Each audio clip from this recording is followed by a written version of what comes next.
पहला पत्रस 1:13, first Peter chapter 1 verse 13 to 15 में पढ़ूंगा।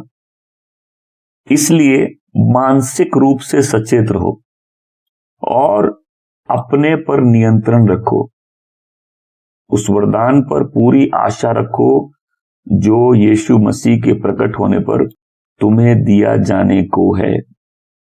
मानसिक रूप से सचेत रहो और अपने आप पर पूरा नियंत्रण रखो। मेरे साथ बोलो, मानसिक रूप से सचेत रहो। इसको मैं समझाने की कोशिश करूंगा क्योंकि इंग्लिश और हिंदी में थोड़े वर्ड्स का फर्क पड़ जाता है। फिर हम आएंगे पहला पत्रस 4 अध्याय में पद संख्या 7 में, फर्स्ट पीटर चैप्टर 4 वर्स 7। वह समय निकट है जब सब कुछ का अंत हो जाएगा, इसलिए समझदार बनो और अपने आप को काबू रखो। तो यहां अपने अंडरलाइन कर देंगे, काबू रखो। वहां नियंत्रण में रहो, यहां काबू रखो, ताकि तुम्हें प्रार्थना करने में सहायता मिले। अगेन यहां वर्ड जो इंग्लिश वर्ड है सोबर रहो, ताकि तुम प्रेयर कर सको। एक जगह हमने पढ़ा, उसका ट्रांसलेशन है नियंत्रण में रहो, नियंत्रण में रखो, दूसरी जगह काबू रखो।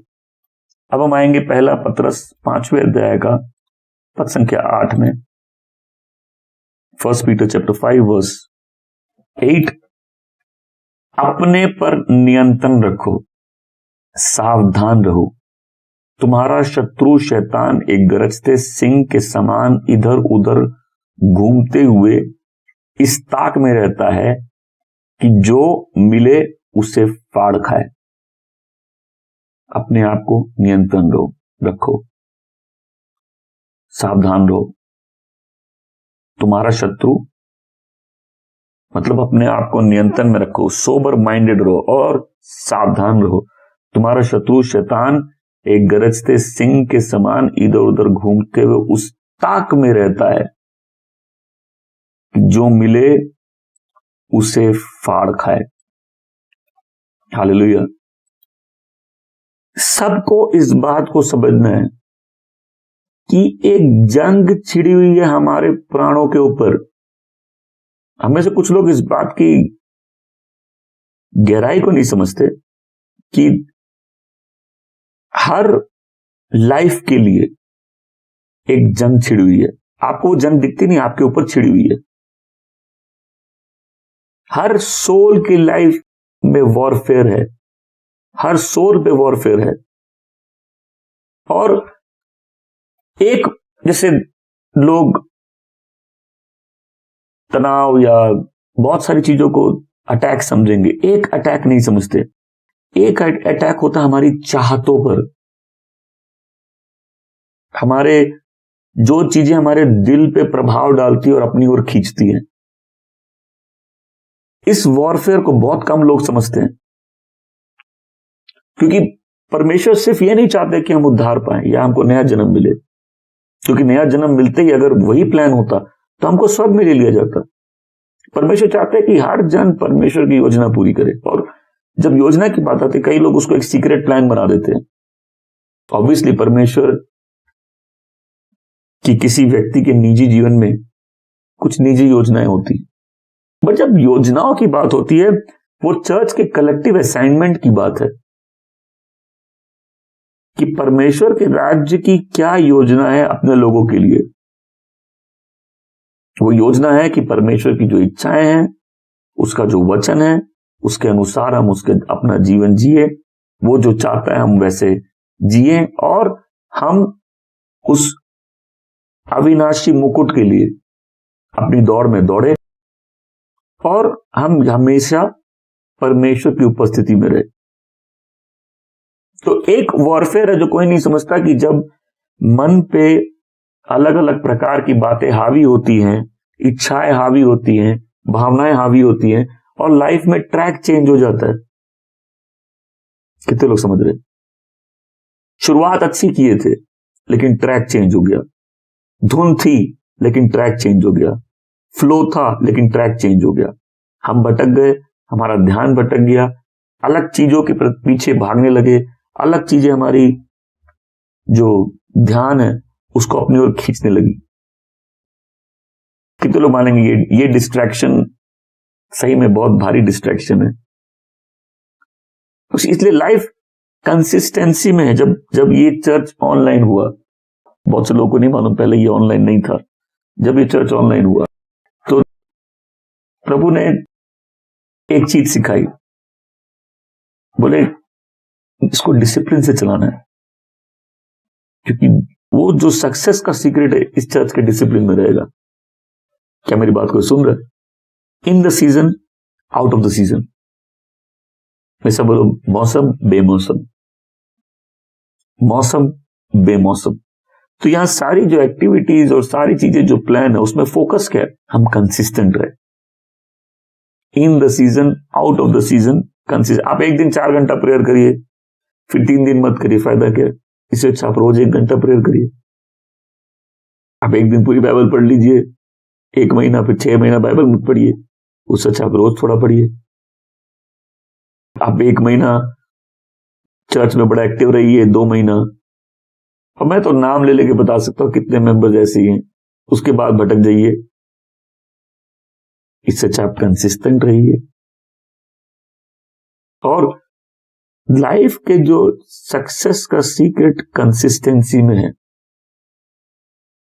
जो लोग बड़ा जल्दी अमीर बनना चाहते हैं, उनको लगता है कि पैसा एक बार में हाथ में आ जाए उससे अमीर बन। ऐसे अमीर कोई नहीं बनता है। अमीर वो बनता है जो कंसिस्टेंटली काम करता रहता है, in the season, out of the season. आत्मिक जगत में उन्नति वो व्यक्ति करता है जो कंसिस्टेंटली अपने डिवोशन, आज्ञा पालन पे ध्यान देता है। और हम सब इस बात को मानेंगे कि ये कंसिस्टेंसी बहुत डिफिकल्ट है। इसलिए एक्शन ग्राउंड में से पहले माइंड में होता है। अगर मन भटक जाए तो लाइफ भटक जाती है। क्या मेरी बात को सुन रहे? हम अंधकार से निकाल के रोशनी में लाए गए। इस पर्पस से योजना क्या है कि हम चमके, हम दूसरों को उस ज्योति में लेके आए, हम संसार के नमक हो, संसार की ज्योति हो, हम परमेश्वर का मंदिर हैं। आमीन। इसलिए सचेत रहो, नियंत्रण में रखो, सोबर रहो। अब जैसे कोई ये वर्ड जब सोबर यूज होता है, जिसे नियंत्रण में रखो। आप दिल्ली में जब अगर आप सीपी से गाड़ी में कहीं जा रहे हैं रात को, तो पुलिस रोकती है गाड़ी को और ब्रेथ टेस्ट होता है। जो वो सीपी, लिटन्स, ये सब जो एरिया है, यहां ब्रेथ टेस्टिंग होती है कि आप नशे में तो गाड़ी नहीं चला रहे।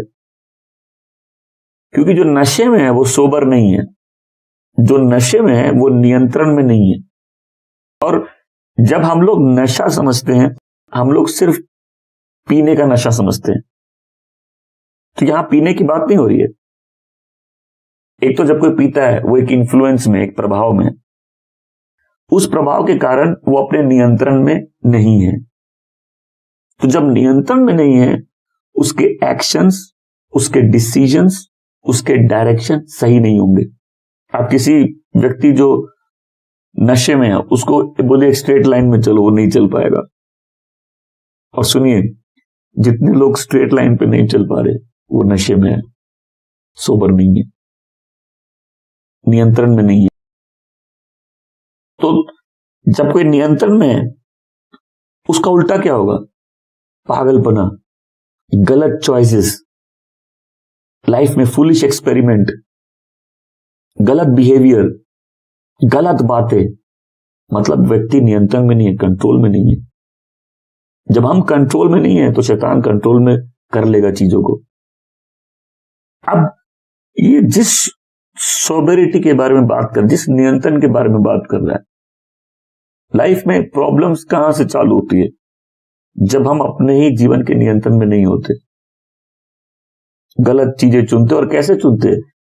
जहां हम बिना किसी जिम्मेदारी के गलत चीजों को चुन रहे हैं, जहां हम गलत उल्टे सीधे एक्सपेरिमेंट कर रहे हैं जीवन के साथ, शरीर के साथ, आत्मा के साथ, जहां हम गलत बातों से, और लोगों को लगता है कि बातें आप भूल जाते हैं स्वर्ग में एक एक वर्ड रिकॉर्ड है, एक एक वर्ड का आंसर देना है। तो इस टाइप का बिहेवियर उस माइंडसेट से बिल्कुल विपरीत है, जहां जिस माइंडसेट में सब चीज नियंत्रण में। जब आप किसी के बगल से, जैसे कई आप देखते हैं रोड रेज मतलब रास्ते में लड़ाइयां होती हैं जब लोग गाड़ी चलाते, देखा आपने?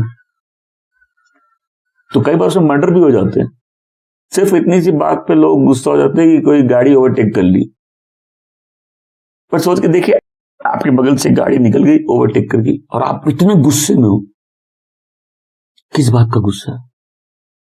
इससे आप पे क्या फर्क पड़ा? इससे आपके जीवन में क्या बदल गया?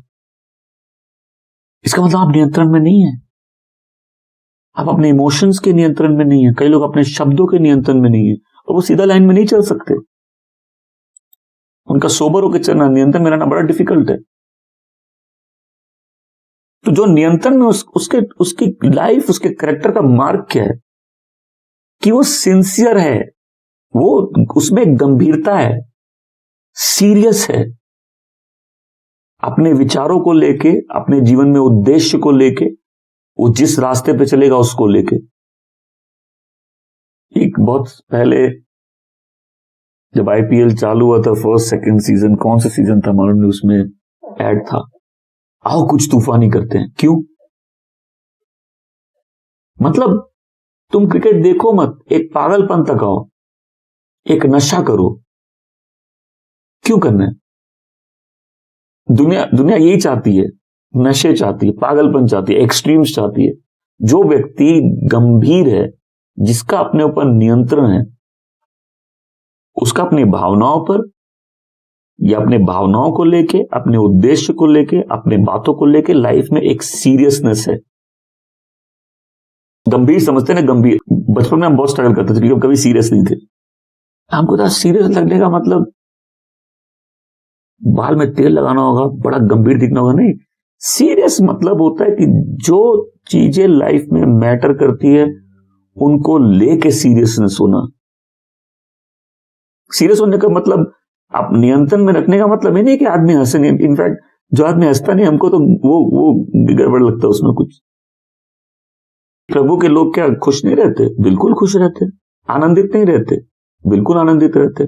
किसी को लगता है कि प्रभु के लोग, मतलब जनरल एक थॉट है कि एक तो दुनिया वाले सोचते हैं कि ये क्रिश्चियन लोग बड़े बोरिंग है। बोरिंग तो दूर दूर तक नहीं है, लेकिन अगर अटपटे चीजें करने का मतलब एक्साइटमेंट या जॉय होता तो हाँ, वो बोल सकते हो कि वो नहीं है। मतलब दुनिया के लिए ये सोबरिटी बोरिंग है कि तुम पार्टी में गए हो तो पी के मतवाले नहीं हुए, डांस में मतवाले नहीं हुए, पागलपन कुछ किए नहीं, कुछ छिछोरापन नहीं दिखाए, तो इसका मतलब तूने पार्टी क्या की है? यीशु शादी में गए थे ना, यीशु ने बकायदा दाकरस बनाई ना। यीशु सबसे अच्छी बनाते हैं कि नहीं बनाते? फिर यीशु ने पिलाई, तो शादी में नाचे होंगे तो यीशु नाचे भी होंगे। तो इसका जो बात मैं बोल रहा हूं, उसका रिश्ता तो ना पीने से है, ना नाचने से है। मैं फिर से गाड़ी का एग्जांपल देता हूं, तो ध्यान से सुनिए। आप गाड़ी चला रहे हो, गाड़ी आपके बगल से एक ओवरटेक करती है, आप गुस्से में हो, आप उल्टा सीधा बोल रहे हो, आप अजीब सी हरकतें कर रहे हो, लेकिन क्या हुआ है? हुआ क्या है? कुछ नहीं हुआ। आपके साथ क्या हुआ है? आपकी लाइफ कैसे अफेक्ट हुई उस चीज से? हमें से बहुत से लोग नाराज है। किस बात से नाराज है? क्योंकि इस बात को समझिए, जो लोग गुस्सा में हैं, गुस्सा मतलब क्या है? जिनका गुस्सा प्रकट हो रहा निरंतर, वो अपनी लाइफ के, वो अपने इमोशंस के कंट्रोल में नहीं है। तो जब वो गाड़ी आपके बगल से, आपका क्या गया उसमें आपका क्या लॉस हुआ? लेकिन जब आप या हम ऐसी हरकत करें, इसका मतलब यह कि हम नियंत्रण में नहीं है। और वचन क्या कहते हैं? जब हम इन तीनों पंक्तियों को, हमने 3 पंक्ति पढ़ी, पहले तो अपने मन को बना लो, रेडी रहो एक्शन के लिए। कैसे? बीइंग सोबर माइंडेड, नियंत्रण में रह के। अपनी आशा पूर्ण रूप से उस ग्रेस की तरफ डाल दो जो बहुत जल्दी यीशु मसीह के प्रकट होने पे दिखने वाली है। सब चीजों का अंत निकट है, इसलिए खुद पे नियंत्रण रखो। किस लिए? प्रार्थनाओं के कारण, ताकि तुम प्रार्थना कर सको। बहुत पावरफुल वर्स है ये, प्रार्थनाओं के कारण। तो सोबर मतलब होता है कि नशे में नहीं है, क्योंकि जो नशे में है वो कंट्रोल में नहीं है ना, वो किसी इन्फ्लुएंस में है, जहां वो जो बोल रहा है उसके कंट्रोल में नहीं है, जैसे एक्ट कर रहा है उसके कंट्रोल में नहीं है, जो सोच रहा है उसके कंट्रोल में नहीं है, और वो एक्सट्रीम बिहेवियर कर रहा है। तो इस सोबर को समझ सकेंगे सीरियस। सीरियस मतलब क्या? हम उन बातों को लेके सोचते हैं या चिंतित है जो सही में मायने रखती है। ये लोग प्रोक्रेस्टिनेशन का मतलब होता है जो चीजें जरूरी है उसको आज निकल करेंगे, उसको सिर्फ फिजिकल एक्टिविटी समझते हैं। लेकिन आपके लाइफ में जिन बातों पर ध्यान देना है उनको आप उसको पोस्टपोन करते रहोगे, इसका मतलब है कि आपका माइंड आपके कंट्रोल में नहीं है और आप सब समय बचने की कोशिश करते हो। तो सोबर कौन हो गया? जो सीरियस है उन बातों के लिए जो मायने रखती है, फिर जिसमें एक डिग्निटी है, एक सम्मान है अपने आप को एक्सप्रेस करने में, या अपने एटीट्यूड, जो उसका एटीट्यूड है जिस ढंग से दिखता है। फिर उसमें एक सादगी है, पागलपना नहीं है। फिर वो कंपोज्ड है। कंपोज का मतलब होता है कि जब आप उस व्यक्ति को देखोगे वो जैसे अपने नियंत्रण में है, रेस्ट्रेंड है। मतलब जैसे उसी गाड़ी का एग्जाम्पल समझिए, गाड़ी निकल गई और ये गुस्से में मुंह लाल होकर चिल्ला रहे, गाली दे रहे और उल्टी सीधी गाड़ी चला रहे। क्यों? क्योंकि जो सोबर है और वो नियंत्रण में है, अपने ही एक्शन के नियंत्रण में, अपने वर्ड्स के नियंत्रण में, सेटल्ड है। मैं दुआ हम लोग जल्दी से चीजों से हिले नहीं, अपना फोकस लूज नहीं करे। लाइफ में जो पर्पस, लाइफ का जो पर्पस है, परमेश्वर की जो योजना है, उससे अपना फोकस लूज नहीं करे। तो ये सॉबरिटी का मतलब होता है कि हम अपने पर्पस को लेकर सीरियस हैं, सिंसियर हैं, ईमानदार हैं, धुन है उसके प्रति। जब इसको कपड़ों में बोलेंगे तो जब कोई बड़े चमकीले और अजीब से कपड़े पहनेंगे उसको सोबर नहीं बोलेंगे, राइट? सोबर में वो टोन्स होंगे जो, यहां कपड़ों की बात नहीं है, बट जब सोबर के बोलेंगे कोई व्यक्ति जो जिसकी रीजनिंग सही है, जो बैलेंस्ड है, तो यहां वचन बोल रहा है कि अगर तो हम परमेश्वर के लोग हैं तो पहले लाइफ को सीरियसली ले।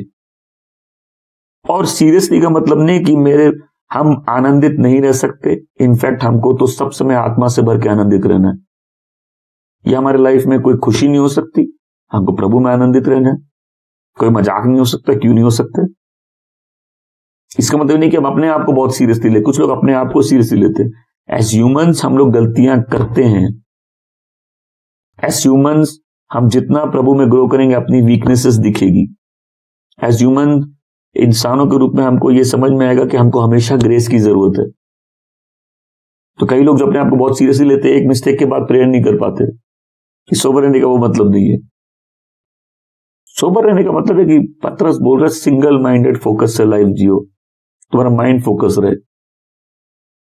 तो मतलब बीइंग सोबर माइंडेड, सोबर होते हुए, अपने आप को काबू में रखते हुए अपनी आशा उस अनुग्रह में लगाओ जो यीशु मसीह के प्रकट होने में दिखने वाली है। तो ये सोबर माइंडेडनेस हम लोग के लिए क्या कॉन्टेक्स्ट है कि जब हम अपने अनंत जीवन को अपने आप के सामने रखें। और मैं चाहता हूं उस वॉरफेयर को हम लोग समझे कि जहां दिल दूसरी बातों से प्रभावित होकर दूसरी जगह खींचा चला जाता है, और हम लोग इसको वॉरफेयर का पार्ट नहीं लेते कि क्या चाहते हैं, क्या अभिलाषाएं, क्या इमोशंस है जो हम लोग की लाइफ को अफेक्ट करके हम लोग को हम अपना नियंत्रण उसके कारण खो देते हैं। तो जब कोई व्यक्ति अपने अनंत काल को आंख के सामने रख के जीता है तो क्या करेगा? उसके वो देखो, स्वर्ग में जो लोग प्रभु का धन्यवाद दे रहे, आराधना कर रहे हैं, ये नहीं बोल रहे कि प्रभु धन्यवाद हमको जॉब मिल गए थे, धन्यवाद हमको बड़ा घर मिल गया था, धन्यवाद हमने पैसे कमा लिया था, धन्यवाद हम सामर्थ्य हो गए। नहीं, वो धन्यवाद परमेश्वर जिसने हमको छुड़ाया, बचाया है। हमें आराधना उस मेमने की जो उस क्रूस पर मरा है, वो मेमना जो वध किया गया है। हालेलुया। आप मेरे साथ हंसी मजाक जितना कर लो, लेकिन हमको जो करना हम उसके बारे में बहुत सीरियस है। कोई सीरियसनेस का मतलब क्या है? कितने बार आपने मुझे दुखी देखा है?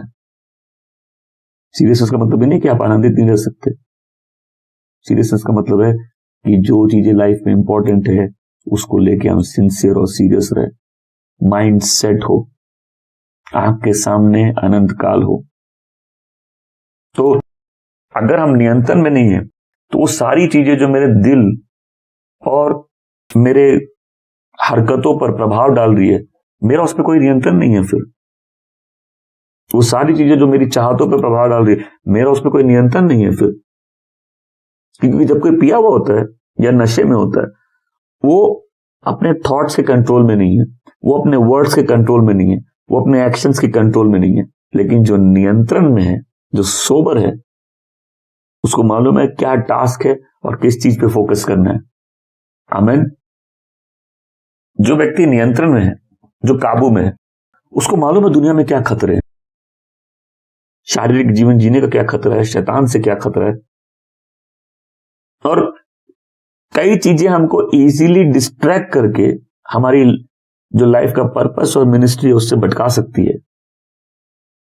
सोचिए ना, कई लोगों के ऊपर कोई पहाड़ नहीं टूटा, कोई जॉब लूज नहीं हुआ, उनका खाली ध्यान भटक गया, और लोग इसको वॉरफेयर की तरफ नहीं देखते।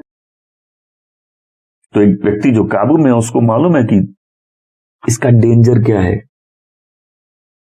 तो जब हम ध्यान नहीं देते कि हम क्या सोच रहे हैं, क्या बोल रहे हैं, तो इसको अब कितने लोग आप जानते हैं कि मैं गाड़ी फास्ट चलाता हूं। मैंने कई बार एग्जांपल दी, मैं जानते हैं अब फास्ट चलाता हूं, स्पीड में चलाता हूं, उल्टी सीधी नहीं चलाता। फर्क समझा आपको?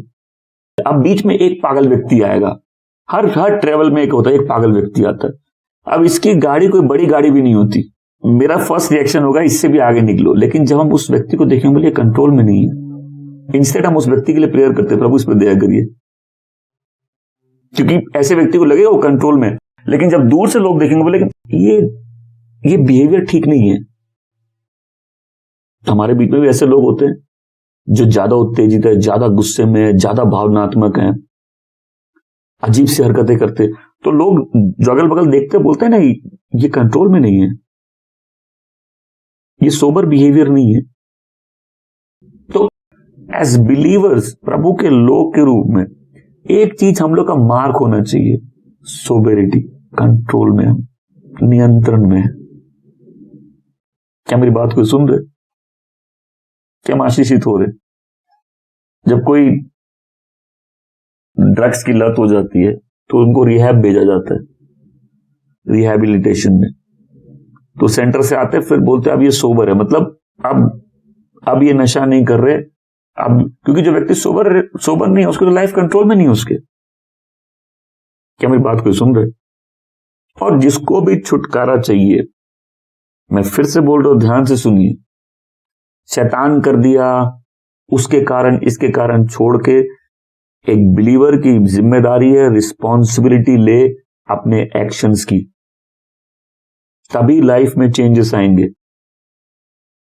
उसके लिए पाप का कन्फेशन होता है, ह्यूमिलिटी होती है परमेश्वर के सामने, और जिसको हमने आहत किया उसके सामने। दुनिया आज के टाइम में क्या करती है, जैसे यूएस में कल्चर है कि कोई डिप्रेस्ड है, डिप्रेशन है, तो लोग डिप्रेशन में पहली चॉइस रहती है ये जाएंगे कहां, साइकाट्रिस्ट के पास। तो वहां डील करने का तरीका अलग है। ओ तुम सर्कमस्टेंसेस ऐसे हो गए, इसको बचपन में माँ बाप का प्यार नहीं मिला, इसकी लाइफ बड़ी डिफिकल्ट रही, ये बहुत गरीबी से गया है। तो वो उसके माइंड को ठीक करने की कोशिश करेंगे, कैसे दिखा के तुम विक्टिम हो। लेकिन ये तरीका नहीं है। तुम रिस्पॉन्सिबल हो। जब तक उस व्यक्ति को विक्टिम बोलेंगे वो कभी ठीक नहीं होगा। उसको और सिंपैथी चाहिए। कुछ लोग खाली सिंपैथी चाहते, राइट। उसको और सिंपैथी चाहिए, उसको बस और पुचकारो, मेरे साथ गलत हुआ। और अब उसका डिप्रेशन जस्टिफाइड है, उसका दवाइयों पे जीना जस्टिफाइड है, क्योंकि इस बेचारे के साथ बहुत गलत हुआ है। नहीं, हम रिस्पॉन्सिबल अपने एक्शन के लिए। हम रिस्पॉन्सिबल, हम जहां भी हम वहां से घूमने के लिए। हम रिस्पॉन्सिबल अगर हम पाप में भी फंसे हैं वहां पश्चाताप करने के लिए।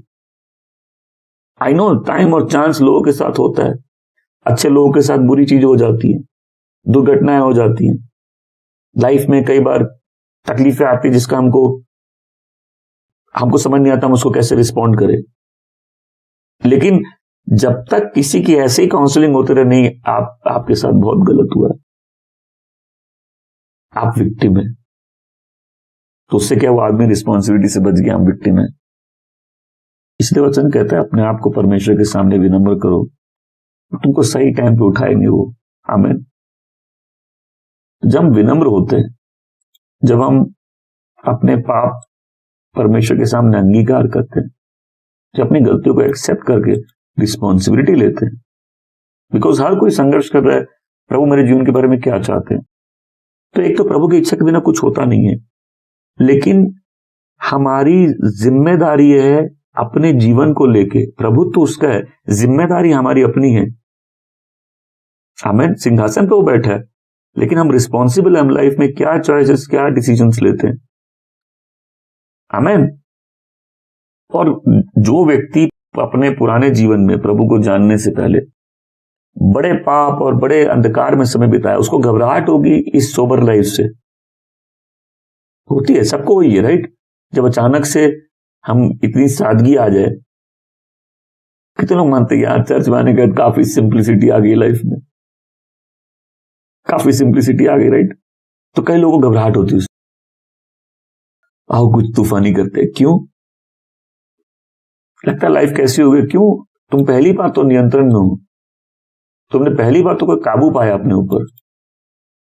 वो लोग भी जो सब समय दुखी रहते हैं, अपने इमोशंस के लिए रिस्पॉन्सिबल नहीं है। इसका मतलब है कि ये दुख इतना हावी, हम कुछ कंट्रोल नहीं कर पा रहे। ये चाहत इतनी हावी है कि हम कंट्रोल नहीं कर पा रहे। दुख में रहना भी एक चॉइस है, डिप्रेस रहना भी एक चॉइस है। और जब हम गलत बिहेव करते हैं, इसका मतलब दिखा रहा है कि हम कंट्रोल में नहीं है। और जो व्यक्ति कंट्रोल में नहीं, प्रेयर भी कैसे करेगा? तो अब जो कंट्रोल में नहीं है वो सोच नहीं रहा, हम क्या बोल रहे हैं हम सोच नहीं रहे, हम क्या हरकत कर रहे हैं हम उसके बारे में सोच नहीं रहे, हम किस डायरेक्शन में जा रहे हैं हम उसके बारे में सोच नहीं रहे, फिर हम दूसरों का क्या खराब कर रहे हैं हम उसको भी कंसीडर नहीं कर रहे। ऐसे लोग होते हैं ना, सबकी बर्बादी कर देते हैं। कई घरों में एक जन ऐसा निकल जाता है ना, सब बर्बाद कर देते हैं, और उनको फर्क भी नहीं पड़ता कि वो सब बर्बाद कर रहे, क्योंकि वो कंट्रोल में नहीं है, केयरलेस है। लेकिन प्रभु बोलते हैं अपने तरीकों पे ध्यान दो, अपने तरीकों पे ध्यान दो। आमीन। तो जब आदमी एक स्टेप पीछे ले ले, हम लोग क्या हमेशा एक स्टेप आगे लेने के लिए तैयार रहते हैं, आगे बढ़ने के लिए, लेकिन एक स्टेप पीछे लो और अपने ही आप को ध्यान दो, अपने तरीकों पे ध्यान दो, तो वो आदमी थोड़ा काबू में आ जाएगा कि मतलब कैसे बिहेव कर रहे हैं हम, ये ऐसा उचित नहीं है, ऐसा शोभा नहीं देता, ऐसा मेरे लिए ठीक नहीं है, ऐसा मेरे जीवन के लिए ठीक नहीं है, ऐसा परमेश्वर की योजनाओं के लिए ठीक नहीं है। तो इसका मतलब है कि अब जो मन में आ रहा है हम वो नहीं सोच रहे, जो हम सोचना चाहते हैं हम उस चीज पे फोकस कर रहे हैं। जब नियंत्रण नहीं होगा तो हर प्रकार के विचार दिमाग पे हावी रहेंगे। एग्री करते हैं? जब नियंत्रण होगा तो हम जिस चीज पे चाहे उस चीज पे फोकस कर सकते हैं, हम कंसीडर कर सकते हैं। बोलते कि काबू में रहो, सोबर माइंडेड रहो प्रार्थनाओं के खातिर, क्योंकि एक सोबर माइंडेड व्यक्ति तो अलर्ट है प्रेयर करने के लिए। वही तो अलर्ट है प्रार्थना करने के लिए, तैयार रहने के लिए, सारी बातों को प्रार्थना में रखने के लिए। उसको अलर्ट है, वो फोकस्ड है, उसका माइंड एक्शन के लिए रेडी है, वो वॉचफुल है, वो ध्यान दे रहा है। और हम विक्टिम्स की तरह नहीं रह सकते। कितने लोग बोलेंगे आज से विक्टिम की तरह नहीं रहना। क्या हो गया भूल जाओ ना, कब तक हम लोग उसकी बात करेंगे? क्या हो गया, क्या हो रहा है, उसकी बात करते हैं ना। अब एक जमाने में हमारे पास बहुत पैसा था, इससे बोल के क्या होगा? ये एक जमाने में 2 दुकान थी, 2 थी, 4 थी, क्या फायदा? आज क्या है? तो हम कब तक अतीत को पकड़ के रहेंगे? क्योंकि जो अतीत में रहता है वो आगे भी बढ़ता नहीं है। देखिए एक ही चीज है हम सबके पास, ध्यान से सुनिए। कभी हम लोग देखते हैं ना कि जैसे हम लोग बैठे हैं और ध्यान इधर जाता उधर जाता, अभी डिस्ट्रैक्शन तो इस एज का, मतलब इस एज का हॉलमार्क है। हम लोग सब डिस्ट्रैक्टेड है, राइट? हम लोग की लाइफ यूट्यूब शॉर्ट्स और टिकटॉक की तरह हो गई है। टिक टॉक स्विंग्स है। आई मीन कॉन्सेंट्रेशन बहुत डिफिकल्ट चीज है, ये मेरा पॉइंट है, राइट? कॉन्सेंट्रेशन आज के समय में बहुत डिफिकल्ट चीज है, लेकिन ब्लेस्ड है वो व्यक्ति जो सीरियस है इटर्निटी को लेके और उसका माइंड फोकस्ड है, उस कारण से वो कंट्रोल में है। हमारा अतीत, जब हम बैठे हैं हम या अतीत के बारे में सोच रहे हैं या भविष्य के बारे में सोच रहे हैं, और ऐसा व्यक्ति, क्योंकि आपका माइंड एक टाइम मशीन है, आप अतीत भविष्य कहीं भी घूमिए उसमें, आप वो सारे पल रिविजिट कर सकते हैं। लेकिन प्रेजेंट में क्यों रहना है? हमेशा पूछिए प्रेजेंट में क्यों रहना है? क्योंकि यही है हम लोग के पास, इसलिए ये प्रेजेंट डिजर्व करता है पूरा अटेंशन। कि अभी अगर आप कुछ कर रहे हो और आप कल जो हुआ उसके बारे में सोच रहे हो, तो आप प्रेजेंट में नहीं हो। अभी आप कुछ कर रहे हो और सोच रहे हो कल क्या होगा, आप प्रेजेंट में नहीं हो। वो कल चला गया और वो कल जो आने वाला आप देखे नहीं है, आपके पास सिर्फ प्रेजेंट है, और वो प्रेजेंट अटेंशन डिमांड करता है। तो एक होता है सचेत। सचेत मतलब होता है कि आदमी अवेयर है।